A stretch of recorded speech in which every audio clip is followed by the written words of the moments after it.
like, it didn't speak to me, and it kind of was a hang up that I had, right? So long story short, I had these kind of theological things that were sitting with me. And so when I encountered the historical critical stuff, it actually helped with that, right? Because now, instead of like reading this and be like, oh, this is Moses writing these books for all of, prosperity, what's the word I'm looking for? Not prosperity, for all of posterity. And communicating this grand vision, it was sort of like, oh no, yeah, it was written by a bunch of people over time. And so it kind of took the pressure off a little bit. And then all these ethical problems were like, well, yeah, this wasn't an actual direct, communication from God to Moses saying, go do all these things. This was a historical moment where people were trying to make sense of what God wanted, and they were culturally bound by their conceptions of the divine. And so they thought all this was good and okay, but we know that it's not. So actually, ironically, yeah, the historical critical stuff was like freed up a lot of theological hangups that I had by making it kind of human, all too human, if that makes sense, right? But then implicit in that was the sense that, well, but when we get to the New Testament, that's where God really speaks, essentially, right? Like that's where it's different. And so long and short of it, and I could go through all the details, but I don't know how much you or your audience will be interested. But by the time I got to college, and I double majored in classical civilizations and religious studies, and the classics part was for learning the Greek and the languages part. And when I got to college, then I started taking a lot of classes and on my own terms, just reading a lot of the scholarship and reading a bunch of stuff.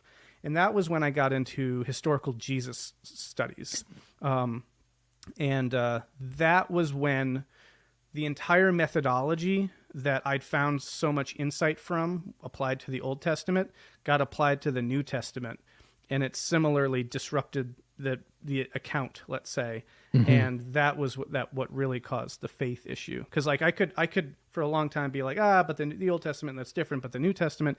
And when I couldn't do that with the New Testament, and it brought up all these issues with the New Testament, but at that point it was too late. I couldn't just say, this is just stupid historical critical stuff, right? Because I could see you'd already kind of accepted, integrated that and accepted that, yeah. And it had already, I would feel like, kind of proven its worth as a set of sort of sense-making, meaning-making tools for understanding reality. So then when, the insights of the historical critical stuff applied to the New Testament came in, I felt compelled to kind of accept these findings, but it was profoundly dissonant because, because this was, just briefly, this is Jesus as apocalyptic prophet, right? Basically false apocalyptic prophet, someone who thought the world was going to end imminently and then it didn't. So that creates a big theological problem. And then of course, at this point, having tracked the apocalypticism aspect of Christianity into the New Testament and seeing how fundamentally kind of apocalyptic it is in nature, having to grapple with that, right? Being like, well, but then Christian history went on for 2,000 more years, and the end of the world still hasn't come, and and create a lot of things. So anyway, I'll pause there. But that was where things started to really. So that was in your undergrad, but you still decided to go to like I guess, did you go directly to Yale after that, or was then there's a whole thing that happens. But I guess, I don't have a whole lot. I don't know if I want to start the conversation yet about because you talked about, so I'm just going to say it. So you talked about sense making, meaning making, and this is like coming up against like a personal meaning crisis for yourself. Yeah.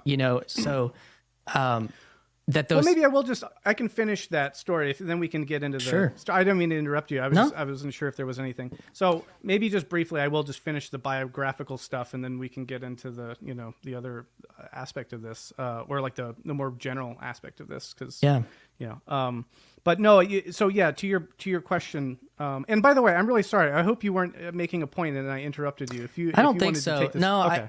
I kind of want to see. I want to figure out that part of your journey. Specific, the deconstruction story.